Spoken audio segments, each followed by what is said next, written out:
Hello everyone, welcome back to my YouTube channel VK ma'am J centre. हमारे YouTube channel में आप सबका बहुत बहुत स्वागत है। आशा और उम्मीद करते हैं कि आप सब बहुत अच्छे होंगे। आज हम लोग इस सेशन में भारतीय संविधान से संबंधित महत्वपूर्ण प्रश्नों को देखेंगे और आज के इस सेशन में महत्वपूर्ण प्रश्नों के संग्रह के साथ आप लोग वीडियो के लास्ट तक बने रहें, जिससे आप लोगों को बहुत ही फ़ायदा मिलने वाला है। वीडियो को पूरा देखिएगा, हमारे चैनल को लाइक, सब्सक्राइब और कमेंट अवश्य करिएगा। हम लोग बढ़ते हैं। आज का जो प्रश्न है वह है भारतीय संविधान में कितने अनुच्छेद हैं। तो हमारा जो संविधान है भारत का, उसमें कितने अनुच्छेद है बताना है।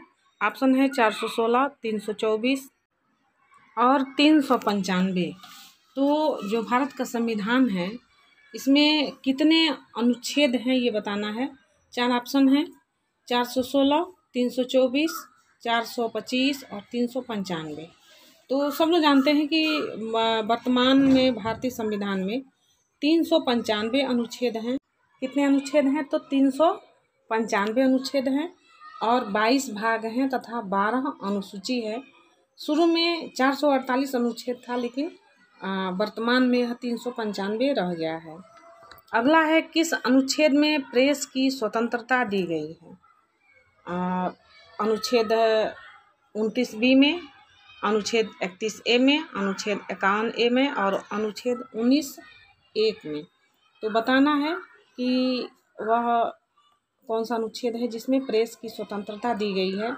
तो सब लोग जानते हैं कि जो संविधान का 19(1)A है, इसमें भारतीय प्रेस की स्वतंत्रता को दर्शाया गया है और यह 1950 के तहत इसको संविधान में शामिल किया गया था।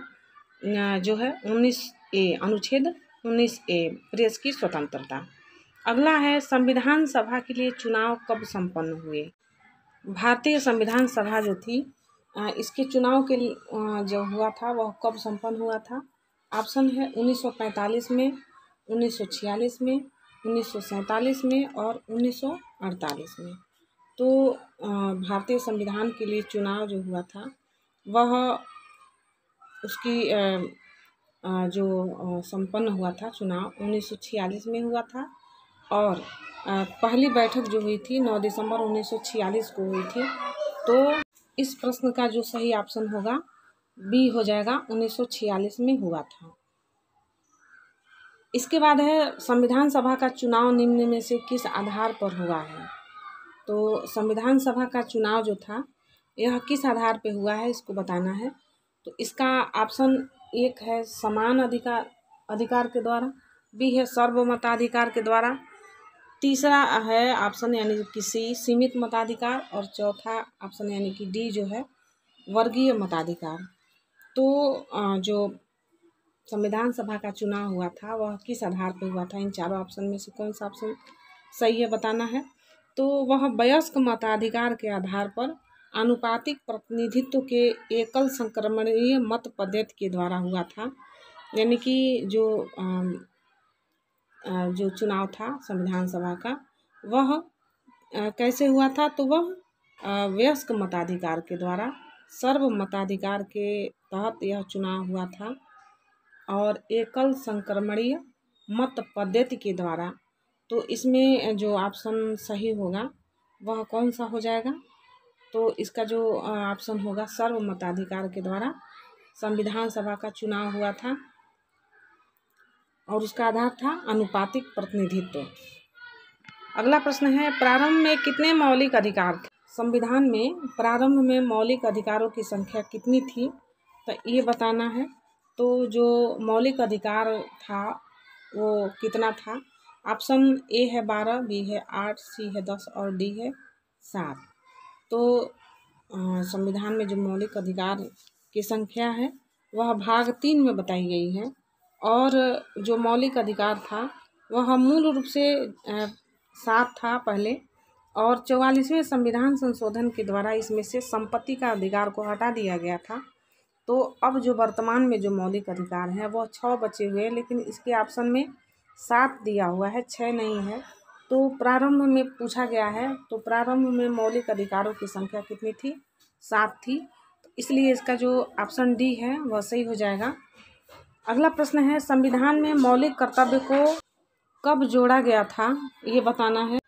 इस प्रश्न के 4 ऑप्शन हैं। पहला है 1975, दूसरा है 1976, तीसरा है 1977 और चौथा है 1979। भारतीय संविधान में जो मौलिक अधिकार था इसको कब जोड़ा गया था ये बताना है। तो मौलिक अधिकार को जोड़ा गया है 1976 में जोड़ा गया था।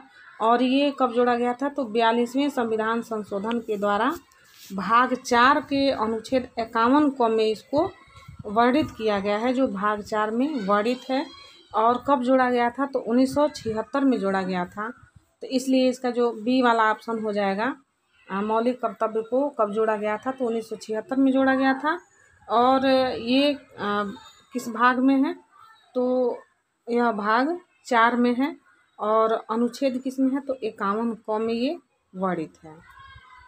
इसके बाद है, भारतीय संविधान में वर्णित मौलिक अधिकार कहाँ से लिया गया है। जो भारतीय संविधान में वर्णित मौलिक अधिकार है उसको किस देश से लिया गया है बताना है। ऑप्शन ए है रूस, ऑप्शन बी है अमेरिका, ऑप्शन सी है ब्रिटेन और ऑप्शन डी है कनाडा। तो जो मौलिक अधिकार है भारतीय संविधान में, यह रूस से लिया गया है। कहाँ से लिया गया है, रूस से लिया गया है। तो इसका ऑप्शन ए सही हो जाएगा। और यह जो मौलिक अधिकार जो है, यह 42वें संविधान संशोधन अधिनियम 1976 के द्वारा इसको भाग 4 में जोड़ा गया था। यानी संविधान के भाग 4 में इसको जोड़ा गया है, किसको, मौलिक अधिकार को। और यह कहाँ से लिया गया है, तो रूस से लिया गया है। तो इसका ऑप्शन जो सही होगा वह ए सही हो जाएगा। और यह 42वें संविधान संशोधन के तहत 1976 में जोड़ा गया था। उसके बाद है, संघीय न्यायपालिका का उल्लेख किस भाग में है। संघीय न्यायपालिका का उल्लेख किस भाग में है बताना है। तो इसमें है भाग 1, भाग 2, ऑप्शन बी है भाग 5 है ऑप्शन सी, और ऑप्शन डी है भाग 9। तो संघीय न्यायपालिका उल्लेख का जो उल्लेख है वह किस भाग में हुआ है, तो भाग 1 में हुआ है कि 2 में हुआ है कि 3 में हुआ है कि 5 में हुआ या 9 में हुआ। तो यहाँ ऑप्शन में 4 ऑप्शन है, भाग 1, भाग 3, भाग 5 और भाग 9। बताना है संघीय न्यायपालिका का उल्लेख किस भाग में है। तो यह भाग 5 में है। संघीय न्यायपालिका का उल्लेख किसमें है, भाग 5 में। तो इसका ऑप्शन सी सही हो जाएगा। यह 124 से लेकर 147 तक जो अनुच्छेद है इसमें इसका उल्लेख किया गया है। किस अनुच्छेद में, तो जो अनुच्छेद है उसका 124 से लेकर 147 तक। और किस भाग में है, तो भाग 5 में है। इसलिए इसका जो आंसर होगा सही वह हो जाएगा सी, भाग 5। अगला प्रश्न है, स्वतंत्र भारत का प्रथम गवर्नर जनरल कौन था। तो इसमें 4 ऑप्शन है। पहला है लॉर्ड कैनिंग, दूसरा है लॉर्ड माउंटबेटन, तीसरा है वारेन हेस्टिंग और चौथा है लॉर्ड क्लाइव। स्वतंत्र भारत का जो गवर्नर जनरल था वह कौन था बताना है। तो इस प्रश्न का जो सही ऑप्शन होगा वो कौन सा हो जाएगा बताना है। तो इस प्रश्न में 4 ऑप्शन दिए गए हैं, Lord Canning, Lord Mountbatten, Warren Hastings और लॉर्ड क्लाइव। तो इसका जो ऑप्शन बी है लॉर्ड माउंटबेटन, यह सही हो जाएगा। क्योंकि जब भारत स्वतंत्र हुआ था तो उसमें भारत का गवर्नर जनरल कौन था, तो लॉर्ड माउंटबेटन था। और 1947 से और 1948 तक यह लॉर्ड माउंटबेटन भारत का गवर्नर जनरल के रूप में भारत में रहा था। इसलिए इसका जो ऑप्शन बी है वह सही हो जाएगा। अगला प्रश्न है, राज्यसभा को कौन भंग कर सकता है। तो राज्यसभा को भंग करने की बात आती है यहाँ पे। तो इसमें ऑप्शन दिए गए हैं। पहला है प्रधानमंत्री, बी है उपराष्ट्रपति, सी है लोकसभा का अध्यक्ष और डी है उपराष्ट्रपति। तो हम लोग जानते हैं कि राज्यसभा जो होता है यह एक अस्थायी निकाय होता है और इसे भंग नहीं किया जा सकता है। तो इस प्रश्न में जो भंग करने की बात आती है तो राज्यसभा को भंग नहीं किया जा सकता है। लेकिन क्या होता है कि भारत का जो उपराष्ट्रपति होता है वो राज्यसभा का पदेन सभापति होता है। और तो यहाँ पर राज्यसभा को भंग करने की बात नहीं आती है, लेकिन इसके 1/3 सदस्य जो होते हैं वो बदलते रहते हैं और सारा जो इसका अधिकार जो निहित होता है उपराष्ट्रपति के पास होता है। तो इसलिए इसका ऑप्शन जो है डी सही हो जाएगा। अगला प्रश्न है, लोकसभा का सदस्य बनने के लिए न्यूनतम आयु कितनी होनी चाहिए? तो लोकसभा का सदस्य बनने के लिए जो न्यूनतम आयु है वह बताना है, वह कितना होना चाहिए। तो इसका ऑप्शन ए है 21, ऑप्शन बी है 25, ऑप्शन सी है 30 और ऑप्शन डी है 35। लोकसभा का सदस्य बनने के लिए जो उम्र है वह कितना होना चाहिए? तो यह उम्र 25 साल है, यानी 25 वर्ष का जो व्यक्ति होगा वह लोकसभा का सदस्य बनने के लिए उसकी उम्र अवेलेबल है। तो इसलिए इसका ऑप्शन बी सही हो जाएगा। लेकिन भारत का वह नागरिक होना चाहिए, लेकिन अगर उसका उम्र 25 वर्ष से कम है तो वह उस योग्य नहीं है, ठीक है। और भारत का नागरिक भी उसे होना चाहिए। वहीं पर राज्यसभा का जो सदस्य है उसके लिए जो उम्र सीमा है वह 30 वर्ष है, यानी कि 30 वर्ष उम्र सीमा है राज्यसभा के सदस्य के लिए। अगले प्रश्न पे हम लोग आते हैं। अगला प्रश्न है, भारत रत्न किस अनुच्छेद के तहत दिया जाता है? जो भारत में दिया जाने वाला भारत रत्न जो पदक है इसको किस अनुच्छेद के तहत दिया जाता है? तो इसका ऑप्शन ए है अनुच्छेद 16, ऑप्शन बी है अनुच्छेद 18, ऑप्शन सी है अनुच्छेद 50 और ऑप्शन डी है अनुच्छेद 22। तो भारत का जो यह भारत रत्न पुरस्कार है वह भारत में किस अनुच्छेद के तहत दिया जाता है, वह अनुच्छेद बताना है। तो इसका जो प्रावधान है, भारत में किसी को भी अगर भारत रत्न सम्मान दिया जाता है तो वह संविधान के अनुच्छेद 18 के तहत, यानी संविधान का जो अनुच्छेद 18 है, 18(1) के तहत भारत के लोगों को भारत रत्न सम्मान दिया जा सकता है। तो इसका ऑप्शन जो है वह बी है। तो इसमें 18(a) होना चाहिए, 18(1) के तहत। यहाँ पे केवल 18 दिया हुआ है तो ये भी सही है, इसलिए इसका ऑप्शन बी सही हो जाएगा। अगले प्रश्न पे आते हैं हम लोग, प्रेस की स्वतंत्रता किस अनुच्छेद में दी गई है? जो प्रेस की स्वतंत्रता है यह किस अनुच्छेद में वर्णित है? तो ऑप्शन इसका है अनुच्छेद 14, बी है अनुच्छेद 25, सी है अनुच्छेद 21(a) और डी है अनुच्छेद 19(a). तो भारत में जो प्रेस हैं इनकी स्वतंत्रता को संविधान में वर्णित किया गया है, यानी कि भारत में जो प्रेस है वह स्वतंत्रता के साथ अपनी बातों को रख सकता है।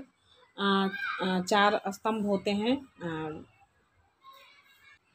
जिसमें प्रेस भी एक अपने बात को कहने के लिए स्वतंत्र होता है। तो इसका प्रावधान है 19(1)(a) में है और यहाँ 1950 के द्वारा इसको संविधान में सम्मिलित किया गया था। तो इसका ऑप्शन डी सही हो जाएगा, 19(1)(a). अगले प्रश्न पे हम लोग चलते हैं। अगला प्रश्न देखते हैं, संविधान का कौन सा भाग नागरिकता से संबंधित है? तो इसका ऑप्शन पहला है भाग 4, ऑप्शन बी है भाग 2, ऑप्शन सी है भाग 3 और ऑप्शन डी है भाग 5। तो नागरिकता से संबंधित भाग इसमें कौन सा है बताना है। तो इस प्रश्न में जो भाग 2 है यह नागरिकता से संबंधित इसमें उल्लेख किया गया है और जो भारत की नागरिकता है इसको भाग 2 में सम्मिलित करने के साथ साथ इसको अनुच्छेद 5 से 11 में शामिल किया गया है, यानी कि भारतीय नागरिकता जो है भाग 2 में उल्लिखित है और इसको कहाँ पे शामिल किया गया है? तो अनुच्छेद 5 से 11 में इसको शामिल किया गया है, इसलिए इसका जो सही ऑप्शन होगा वह हो जाएगा भाग 2। अगले प्रश्न पे हम लोग आते हैं, संविधान का पहला संशोधन विधेयक कब पारित हुआ? तो बताना है इसमें सही ऑप्शन कौन सा है।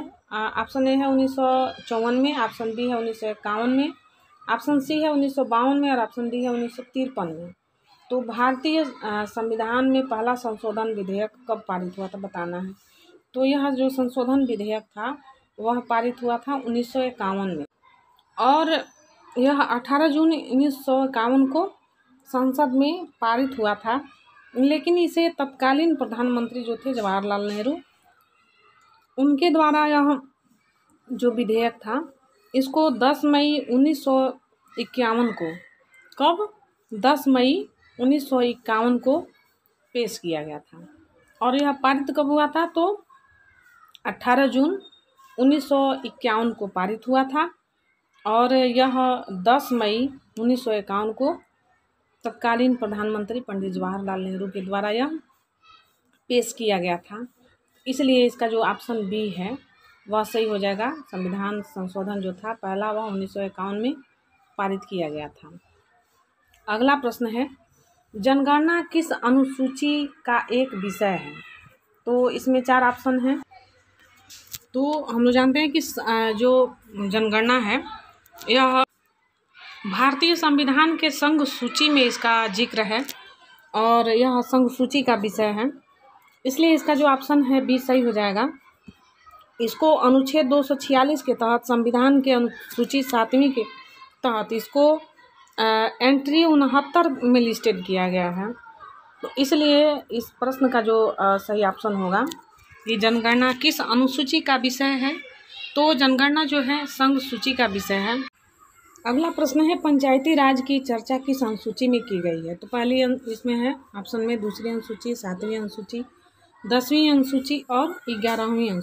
तो इसका सही ऑप्शन जो होगा वह हो जाएगा 11वीं अनुसूची और ऑप्शन डी हो जाएगा।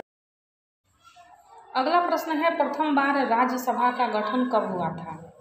तो बताना है। ऑप्शन 1 है 26 जनवरी 1950 को, ऑप्शन बी है 1 जनवरी 1952 को और ऑप्शन सी है 3 अप्रैल 1952 को, ऑप्शन डी है 15 अगस्त 1952 को। तो पहली बार राज्यसभा का गठन बताना है कब हुआ था।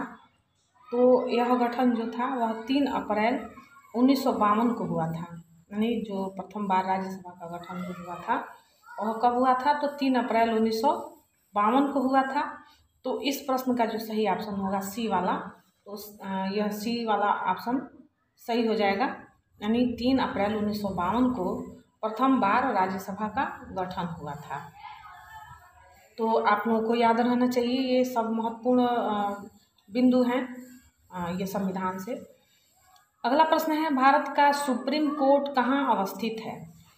सुप्रीम कोर्ट कहाँ अवस्थित है, यानी कि सर्वोच्च न्यायालय, भारत का सर्वोच्च न्यायालय कहाँ अवस्थित है, कहाँ स्थित है? तो ऑप्शन ए है कोलकाता में, ऑप्शन बी है नई दिल्ली में, ऑप्शन सी है मुंबई में और ऑप्शन डी है चेन्नई में। तो हम लोग सब लोग जानते हैं कि अन्य जो सभी प्रदेश हैं उनके जो कोर्ट होते हैं वो हाई कोर्ट कहलाते हैं, यानी कि उच्च न्यायालय कहे जाते हैं। लेकिन जो भारत का जो सुप्रीम कोर्ट है तो वह एक ही है और वह कहाँ पे स्थित है? तो पूरे भारत का जो एक कोर्ट है उसको सुप्रीम कोर्ट या सर्वोच्च न्यायालय बोला जाता है। तो वह कोर्ट कहाँ पे है? तो वह नई दिल्ली में है। तो इसलिए इसका जो ऑप्शन है बी वाला वह सही हो जाएगा। भारत का सुप्रीम कोर्ट कहाँ है? तो वह नई दिल्ली में अवस्थित है। ऑप्शन बी इसका सही हो जाएगा। अगला प्रश्न है, दल बदल विरोधी कानून से संबंधित अनुसूची कौन सी है? तो दल बदल विरोधी कानून जो होता है इससे संबंधित अनुसूची बताना है कौन सा होगा। ऑप्शन ए है 8वीं अनुसूची, ऑप्शन बी है 10वीं अनुसूची, ऑप्शन सी है 11वीं अनुसूची और ऑप्शन डी है 12वीं अनुसूची। तो जो नेता होते हैं लोग वो क्या करते हैं कि दल बदल कानून क्या करते हैं, कभी इस पार्टी में कभी उस पार्टी में। तो इसलिए दल बदल विरोधी कानून बना और यह कानून किस अनुसूची से संबंधित है? तो ऑप्शन में 4 दिए गए हैं, 4 ऑप्शन है। पहला 8वीं अनुसूची, दूसरा है 10वीं अनुसूची, तीसरा है 11वीं अनुसूची और चौथा है 12वीं अनुसूची। तो इसमें जो दल बदल कानून से संबंधित जो अनुसूची है वह 10वीं अनुसूची में रखा गया है और यह कानून 1985 को पारित हुआ था भारतीय संविधान में, जिसके तहत राजनेताओं पे मुकदमा और उन पे आर्थिक दंड भी लगाया जा सकता है। तो यह जो प्रश्न है इसका आंसर सही हो जाएगा कौन सा? बी हो जाएगा। अगला प्रश्न है, वर्तमान में 8वीं अनुसूची में कितनी भाषाओं का उल्लेख है? भारतीय संविधान की 8वीं अनुसूची जो है इसमें कितनी भाषाएं हैं? वर्तमान में उन भाषाओं को जो संख्या है वो कितनी संख्या है बताना है। तो ऑप्शन ए है 14 भाषाएं, ऑप्शन बी है 22 भाषाएं, ऑप्शन डी है 28 भाषाएं और ऑप्शन डी है 18 भाषाएं।